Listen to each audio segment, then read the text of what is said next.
Hello, good morning students. तो students, जैसा कि हम पहले पढ़ चुके हैं about current, types of current, Ohm's law. तो उसमें आपने देखा ओम्स लॉ, जैसा कि आप 10th में भी पढ़ चुके हो। तो यहाँ से अब हम स्टार्ट करते हैं रेजिस्टेंस। अब रेजिस्टेंस, जैसा कि आपको पता है, resistance it is the property of conductor due to which it resist flow of current. Resist का मतलब होता है बाधा। तो जैसे अगर कोई भी हमारे पास कंडक्टर है और उस कंडक्टर का अगर रेजिस्टेंस ज्यादा है, रेजिस्टिविटी ज्यादा है, तो उसमें से क्या होगा, जो करंट है उसको फ्लो होने में क्या होगी, बाधा उत्पन्न होगी। इसलिए इसकी डेफिनेशन क्या लिखेंगे, it is the property of conductor due to which it resist flow of current. अब हमने जैसा ओम्स लॉ पढ़ चुके हैं कि V equals to I R, तो यहां से हम R की वैल्यू निकाल सकते हैं V अपॉन में I। अब यहां से आप देख सकते हो कि अगर हम V को 1 वोल्ट रख दें, I को 1 एम्पियर रख दें, तो आप यहां से डेफिनेशन बना सकते हैं 1 ओम की, कि अगर कोई ऐसा कंडक्टर जिसके कंडक्टर के अक्रॉस पोटेंशियल डिफरेंस 1 वोल्ट हो, उसमें से 1 एम्पियर का करंट पास हो रहा हो, तो ऐसे रेजिस्टेंस को 1 ओम रेजिस्टेंस, ऐसे कंडक्टर की जो रेजिस्टेंस है वो 1 ओम होगी। तो इसकी एसआई यूनिट जैसे आप 10th में भी पढ़ चुके हैं, क्या होती है, ओम। या कई बार जैसे ऑप्शन में मान लो वोल्ट पर एम्पियर आ जाए, तो वो इसमें आप डायरेक्ट यहाँ से V से वोल्ट हो जाएगी, इसकी यूनिट एम्पियर, तो वोल्ट पर एम्पियर। तो ये डेफिनेशन आपको लर्न करनी है, और यहाँ से एसआई यूनिट इज ओम, ये वेरी वेरी इंपॉर्टेंट है, ये आपको ध्यान में रखना है। इसके बाद आता है cause of resistance. Cause of resistance में मान लो हमने कंडक्टर लिया, और जैसे कि हमें पता है कंडक्टर में बहुत सारे जो फ्री इलेक्ट्रॉन्स होते हैं वो मूव कर रहे हैं ऐसे रैंडमली।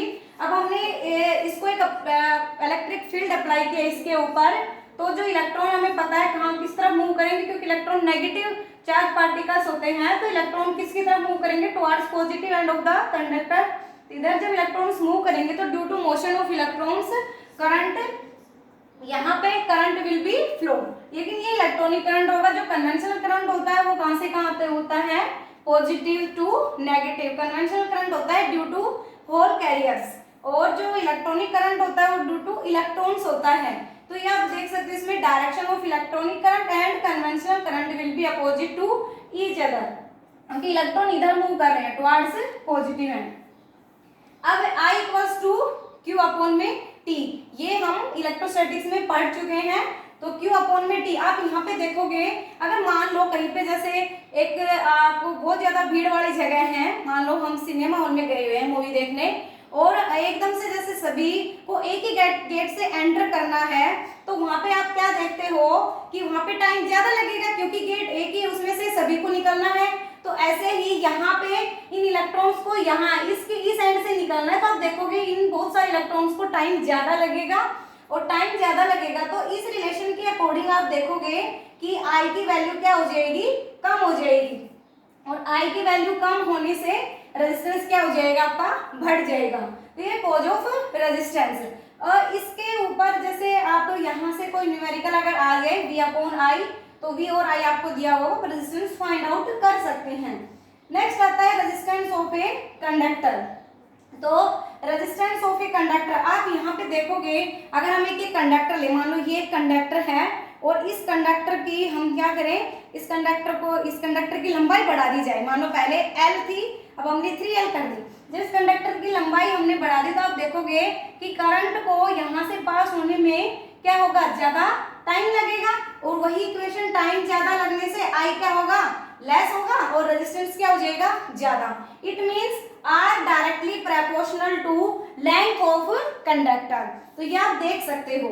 नेक्स्ट आता है एरिया। अगर मान लो हमारे पास ये कंडक्टर है, और हमने क्या किया, इसके एरिया को, मतलब इसका जो एरिया है वो हमने बीच में से काट दिया, तो एरिया कम करने से आप देखोगे अगर ये पतला हो गया तो इसमें से क्या होगा, ज्यादा इजीली जो है करंट फ्लो हो जाएगा। तो आप देखोगे I वहां पे ज्यादा हो जाएगा, तो R क्या हो जाएगा, डिक्रीज हो जाएगा।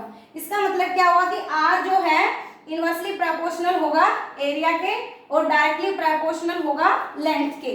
तो इन दोनों को जब आप कंबाइन करोगे तो ये आ जाएगा R L अपॉन में इस डायरेक्टली की जगह हम इक्वल का साइन लगाएंगे, वहां पे कांस्टेंट आ जाएगा रो, और इस कांस्टेंट को बोला जाता है रेजिस्टिविटी और स्पेसिफिक रेजिस्टेंस। अब जैसे कि अभी हमने पढ़ा था R equals to rho L by A, जैसा कि हमने बताया कि कैसे कंडक्टर की अगर हम लंबाई बढ़ाते हैं तो जो उसका रेजिस्टेंस है वो बढ़ जाएगा, और अगर हम उसका एरिया बढ़ाते हैं तो रेजिस्टेंस क्या हो जाएगा, डिक्रीज हो जाएगा। तो इस तरीके से या एरिया को जैसे हम कम कर रहे हैं तो उसका रेजिस्टेंस बढ़ जाएगा, इसका मतलब ये इनवर्स ले हैं। अब यहाँ पे अगर हम जो कंडक्टर है उसकी लंबाई ले लें 1 मीटर और जो एरिया क्रॉस सेक्शन है वो हम ले लें 1 मीटर स्क्वायर, तो इस इक्वेशन में जब हम रखेंगे तो आप देखोगे ये भी 1 हो गया और ये भी 1 हो गया, तो R किसके बराबर हो गया, रो के बराबर हो गया। इट मीन्स यहाँ से मतलब आप ये सोचोगे क्या है, तो आप यहाँ पे डेफिनेशन पढ़ रहे हैं किसकी, रेजिस्टिविटी की या स्पेसिफिक रेजिस्टेंस की। यहाँ से हम डेफिनेशन निकाल रहे हैं, डेफिनेशन ऑफ स्पेसिफिक रेजिस्टेंस या रेजिस्टिविटी।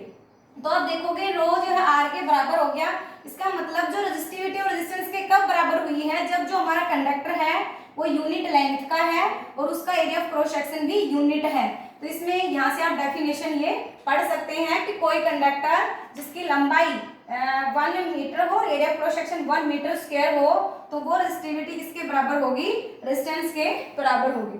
अब यहाँ पे न्यूमेरिकल बहुत बार आता है पेपर में, वेरी वेरी इंपॉर्टेंट, ये न्यूमेरिकल आता ही आता है 1 नंबर में। जो आपके 1 मार्क के क्वेश्चन आते हैं, समझ लो एक क्वेश्चन आपका ये हमेशा आता है। उसमें क्या पूछा जाता है कि आपको पूछ लिया कि लेंथ हमने इतने टाइम्स बढ़ा दी, जैसे मैंने आपको यहाँ दिख रहा होगा कंडक्टर ले जिसकी लंबाई L है और उसकी लंबाई को हमने 3 टाइम्स कर दिया, ठीक है। कंडक्टर इसकी लंबाई को हमने क्या किया, 3 टाइम्स किया, और ये ध्यान रखना है कि जो कंडक्टर कॉपर का ही है, ये भी कॉपर का है और ये भी कॉपर का है, तो जब तक ये कंडक्टर कॉपर का रहेगा मतलब सेम मटेरियल का रहेगा, तब तक रेजिस्टिविटी सेम रहेगी। तो चाहे आप जैसे इसमें क्वेश्चन में आप देखोगे लेंथ को 3 टाइम्स कर दिया तो रेजिस्टिविटी पूछा है, ठीक है, तो आप देखोगे कि कंडक्टर तो कॉपर का ही है, इसलिए क्या होगा, इसका भी रेजिस्टेंस, इसकी भी रेजिस्टिविटी किसके बराबर होगी, R के बराबर, और पहले वाले की भी। तो आप देखोगे रेजिस्टिविटी में जब तक इफेक्ट नहीं होगा जब तक कि वो सेम मटेरियल से बना हुआ है, चाहे लेंथ कितने टाइम्स करें चाहे एरिया कितने ही टाइम्स करें, तो जो रेजिस्टिविटी है वो नेचर ऑफ सब्सटेंस पे डिपेंड करती है, ये आपको ध्यान रखना है। तो इसमें नेक्स्ट इसमें हम रेजिस्टेंस भी कैलकुलेट कर सकते हैं, 2 न्यूमेरिकल एक में ही बन सकते हैं। फर्स्ट रेजिस्टिविटी, तो रेजिस्टिविटी आप लिखोगे सेम रहेगी जब तक जो मटेरियल है वो सेम सब्सटेंस का है।